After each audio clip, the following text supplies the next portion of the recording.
all over the internet at the moment. We are seeing 2026 predictions. The women are telling the women what to wear, the men are telling the men what to wear, and I'm seeing very little crossover. May I say it's all quite dull. You hear the same thing from everyone because that's what a trend is. I'm really sorry that you've heard all of these before, but I'm going to talk about it anyway. If you're tuning into a trend video, that is what you should expect. So yes, it's not surprising that you hear the same thing over and over again because, as I say, that's what a trend is. So maybe you should lower your expectations. I am addressing the men with women's fashion, confronting the men with women's fashion in the form of a video titled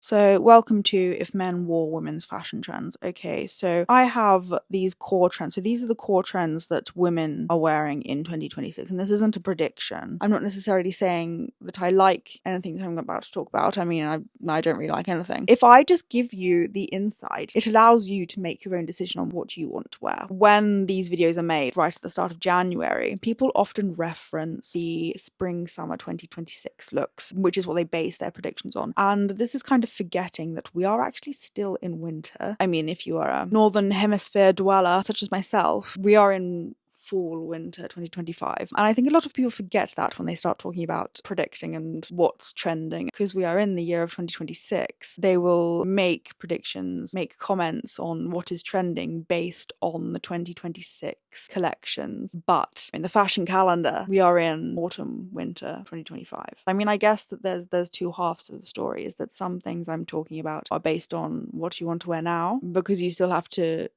get dressed tomorrow, but also what might be happening in spring summer 2026. So there's both. Okay, these are the trends that we're going to go through. Pants tucked into boots, standing collars, fur, military jackets. But before we do, I just have a quick little message for you that I think you might be interested in. Led by the assumption you are as culturally literate and chronically online as I am, I won't insult your intelligence by suggesting that a VPN is only for streaming reality TV from other countries. So whilst yes, it does do that, it more importantly protects you while you're online. Scammers love a performative male, asking for the Wi-Fi password with their matcher, half an eye on the screen, because the other one and a half are reading feminist literature. Meanwhile, the cafe Wi-Fi they've just joined is actually a hotspot to harvest data. And even then, let's suppose that you do make it to the right network. You can still get caught out by websites that are just one letter off, fake checkout pages, or those just confirm your details emails that are designed to look unassuming, which is why NordVPN is useful. It keeps you safe without requiring micromanagement. It encrypts your connection, especially on public Wi-Fi, and helps to keep your activity and location private. All you do is open the app and tap secure connection. NordVPN does everything else from here. I find it particularly useful for transcontinental vintage hunting excursions, looking for a pair of Levi engineered jeans June 9th, 1999 with cinch back waist and back pocket detail, where Nord's protection can warn you about dodgy sites before you hand over your details. If you want the best deal Nord currently has to offer, go to nordvpn.com/Callaghan. Every purchase of a plan through nordvpn.com/Callaghan gets you an exclusive deal through this link, giving you the best price, 4 bonus months on top of your plan, and a 30-day money-back guarantee. So to get the best deal, 4 bonus months, and a 30-day money-back guarantee on cybersecurity, go to nordvpn.com/Callaghan. Thank you so much, NordVPN, for partnering with me for this video. Now let us continue.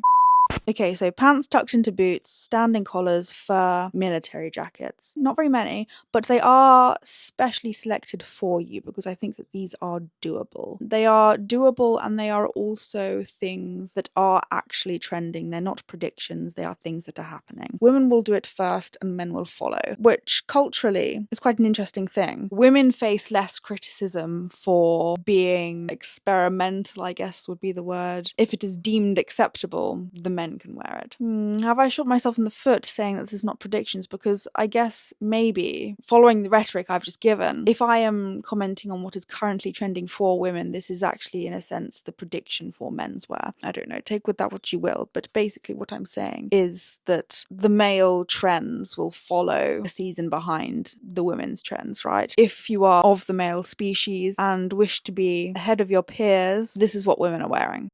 Fur this year is being done slightly differently to what we've been seeing in the recent past. Don't know if you remember the turn of phrase mob wife aesthetic. That is what we were following. This year, it is a little bit more understated. A big fashion house to look to for fur is going to be Fendi. They are very influential in how people will wear fur. I think the big luxury fashion houses generally like fur because fur is quite a luxurious thing to wear. So fur in some capacity will be worn every winter, but slightly differently in each winter. And this winter, it's being worn as more of an accessory, I guess you could say. So we have fur collars, fur lapels, fur trim in women's wear and men's wear. The cool girls on the internet right now are wearing a lot of fur scarves and fur detachable collars, so fur as an accessory. This was, again, if you look at Fendi Fall 2025, this is exactly what they were doing. I think that is something interesting to pick up on, which is not something that we've seen in recent history with fur. It's been the big mob wife season coats. Fendi were doing that a lot. Dolce & Gabbana, fur accents. Armani. Also, I think that a good collection to look at for what will be trending this year is Saint Laurent, because they, according to the list hottest fashion trends, were number one. Saint Laurent for the third quarter was the most popular fashion house. And if you look at their collection for autumn winter of 2025, they have this same thing going on. Fur accent rather than a direct fur coat. Another one, again, always influential, absolutely adore. Prada, of course, are doing this same thing with these fur accents, which I think are actually very interesting and also very easy to indulge in as the common person. You don't have to buy an entire fur coat, which is probably a lot more from the pocket than a fur collar or a fur scarf. The cool girls are picking up on this, and I have seen this on social media. This is exciting times for men watching this video because you are yet to cotton on, I believe. You're welcome. You now have the opportunity to start that yourself. The fashion houses are actually putting it on men. It's not a women-only trend. It's just that the women are doing it now. You're taking a little bit longer. I mean, it's the trajectory of trends in general. You sort of have your innovators, your icons, and your influencers. You have your innovators, which are the designers, the fashion houses. They will create. You have the icons, who are your fashion-specific, influential people. Understand fashion rather than just understand social media. And then you have the influencers. Each tier is gaining information from the tier above it, okay? So looking at fur, for example, there will be a chronological order to the way that trends play out. You will have the fashion houses showcasing it in their collections, you will have the icons wearing it, and then you will have the influencers wearing it. At any one point in time, using fur as a reference, fashion houses will be in the middle of showcasing their 2026 summer collection, so won't be wearing fur anymore, but will have already given out the information in their 2025 collections for icons to be wearing at the current present moment. So the icons will be wearing what has already been showcased by fashion houses who are now moving on to the next thing. They don't show a collection of the current time, they show a collection of what will be happening. So they've already moved on. Present time will be what is currently most fashionable. And then the influencers will be a season behind. So the influencers will still be wearing the mob coats. They'll still be wearing the full fur coats with streetwear, baggy jeans, maybe a pop of red, that kind of thing, where the icons are going for more autumn winter 2025. And then following on from coats, I want to talk about standing collars and funnel neck collars, particularly on jackets and coats. Women have been doing this for absolutely ages, but that's just support for my theory that the women will do it first and the men are kind of a collection behind. Men's collections is a collection behind the women's collections, in my opinion. I've seen a lot online of this standing collar, a popped collar if you will, particularly trench coats, but jackets in general. And I like this. You can see it very clearly in the 2024 Acne Studios autumn winter. Women have been doing it for absolutely ages, and as I say, the men are just a season behind. This is a nice silhouette. I do quite like this. And also, I think it's quite easy to achieve online because the cool girl thing to do is to buy vintage right now, right? We all know that. It's a common feature on a vintage jacket, on a vintage trench coat, to have the button underneath the collar. It's generally already built in. A vintage trench coat with a popped collar is a symbol that you know how to wear it. You have this vintage item, you know how the cool people are wearing it. So now you can too. Heaven forbid the boys be cool. I found the Sakai pre-fall 2025 collection very interesting. Fur trim, fur accent, rather than just a fur coat. Again, the men are a season behind, so this is what the men will be doing now. The women have already done it with the popped collars, but if you want something new, men, autumn winter 2024 Sakai, they have this really lovely shearling jacket with popped collar and buckles underneath the collar. I really like that. I think that's really fun. I hate describing it as fun, but I think that's fun. Following this popped collar trend, someone who the girls are talking a lot about on social media at the moment, I'm seeing a lot of the cool girls talking about, is Phoebe Philo's collection. And I can see why. The silhouette, the texture is very what is happening right now. There's a lot of standing collar, oversized silhouette with cinching in certain places. I can see why the girls like it, and I also think that elements of it can be taken for the men. Something interesting in Phoebe Philo's collection that I didn't include in my core trends, but I did want to talk about ever so slightly, is this drop crotch trend. I'm seeing this quite a lot, more so online than I am in actual fashion collections. If you look at Phoebe Philo's collection, there's a lot of this oversized silhouette with the dropped crotch in the pants, and I think that this is very popular. No Girl, I thoroughly enjoy their styling. They're a curated vintage brand. They at the moment are using a lot of drop crotch in their styling. This is interesting. It's a fun silhouette to play with. The way that this is being styled at the moment is tucked into boots, which is something else that I want to talk about. This one, I think, is probably harder for men to play off than women. I'm seeing it with Ugg boots, I'm seeing it with leather boots, I'm seeing it with heeled boots, I'm seeing it with welly boots. But I think that the gateway option for men would be to do it oversized boot, oversized pant type of way, because I think that it is a lot harder to achieve the aesthetic of sort of like a skinny jean tucked into a leather boot. The vibes are just a bit more specific, and I think that's harder to achieve. And if that is your aesthetic, then I think that is a new thing to try out, but that's a hard thing to pull off, I would say. I think this is the problem with the skinny jean rhetoric, is that skinny jeans aren't bad. I like skinny jeans. I like skinny jeans when they're worn by the rock stars. I think it's a vibe. But I think it is quite hard to pull off. The kind of problem happened with skinny jeans when everyone was wearing them for every occasion. I think we need to not do that. Men, be wary of that for wearing boots. I think that it's not just a boot thing at the moment. I think that it's not just tuck your pants into boots. I think you need to be specific with the kind of pants and boots you are wearing if you want it to look good, basically. And who am I to say what looks good? I don't know, whatever. But, it's my opinion.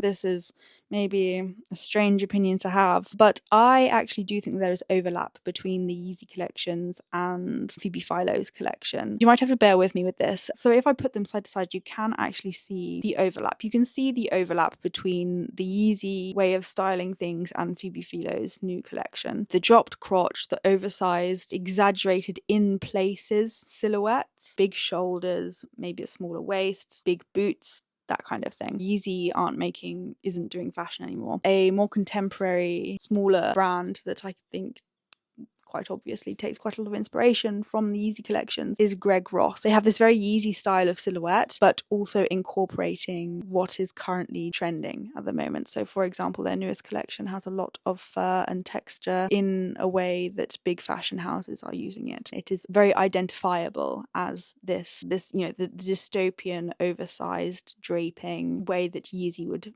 style his models. So yes, I think that's quite interesting. And I think that Phoebe Philo and texture, the focus on this is definitely something that you see people with an interest in fashion doing. It's not something you see with influencers. It's a distinguishing feature between what influencers wear and what the icons wear. I find that the icons will be able to recognize it where the influencers won't. So in an icon's outfit, you will have more focus being put on texture and silhouette, whereas the influencers I feel have more focus on layering and colour. But yes, more about the overlap between Phoebe Philo and Yeezy. Maybe to support this, I think that a good representation of how I think men could style the pant tucked into the boot is 2018 Celine boots that were made when Phoebe Philo was the creative director of Celine. I really like these boots. You can see that this is a very Kanye West thing to wear.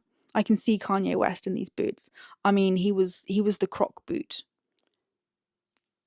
instigator, wasn't he? This is just kind of like a slightly less gimmicky way of wearing the croc boot. I really do actually quite like them, and I think this is an interesting way that men could wear pants tucked into boots. And also, I think this is an interesting way for women to wear pants tucked into boots. I think that this is the most interesting way to wear it. The final thing that I want to talk about, military jackets, is something that women are wearing a lot at the moment. This I can definitely see happening in menswear. Definitely. I can see the progression. So in menswear, we had fireman clasps, we had fencing jackets, and I think that, you know, the next step is going to be these military jackets. This is not a winter trend. This is what's going to be happening later on, because this is featured quite heavily in spring-summer collections of 2026 for the big fashion houses. I don't like it. I think it is quite gimmicky. I think it's quite... I think we should stop wearing ironic fashion. Have we got bored of this yet? Have we stopped wearing fashion because it's ironic? Can we just wear what we want? I'm not particularly enjoying this. Well, okay, wait. There's nuance. I like it if it is worn in a performative way, because I think it is a performative thing to wear. To me, when I first saw them, they weren't a military jacket. Like, a military jacket to me is big cargo pockets, maybe a camo print. These to me are nutcracker jackets. It's what a nutcracker wears. Immediately when I look at them, I think this is what Freddie Mercury wears, Michael Jackson, Prince. This is not to be worn with jeans and sambas, you know? Unfortunately, I think this is how it's going to be worn, and I That's my opinion! I shouldn't say that. Prince was a very flamboyant dresser. Maybe we can go back to that, but at the same time, he was a performer. He would wear these kind of outfits on stage, right? So I think to be wearing them day to day with jeans, I think is a little bit bizarre. Something else that's interesting, specifically with these nutcracker jackets, is frog clasps. So we had the fireman clasps, which I'm now sick of. Our attention has moved to frog clasps. The inspiration for these has been gained from two culturally different places, but the aesthetic is congruent, if you know what I mean. So you have, in one case, the Asian jackets, these Asian inspired jackets like the Adidas jacket with the frog clasps. At the same time, you have these military jackets, these nutcracker jackets. Culturally, the inspiration is different. Aesthetically, it's analogous. And I think that's quite interesting. And I think that this is probably why the frog clasps will become so popular, is because we're coming at it from a lot of different angles. The Adidas jacket with the frog clasps, to me, it's an Adidas jacket with frog clasps. When frog clasps aren't cool anymore, these are all going in the bin, I think. That's my opinion! But yes, the nutcracker jackets, Napoleon jackets, whatever you want to call them, are very big in women's wear at the moment. The women are wearing them casually. The men are yet to wear them casually, but as I say, men are just one step behind the women. It is being seen on spring-summer 2026 runways, so is a prediction, I guess, for menswear. I'm not looking forward to seeing it being worn with jeans. I would be happy to see it being worn performatively, though. A glittery nutcracker jacket would be quite fun. I really hope you enjoyed that. I hope, men, you gathered some inspiration from the women today. I hope we could be of service. I look forward to what you create with this information. Do come again very incredibly soon. I will be back again with another video. Thank you again to NordVPN for working with me for this video. See you soon. That's everything I have. Goodbye. Bye. Bye. Bye. Bye. Oh. Ah. That's it, I'm not going.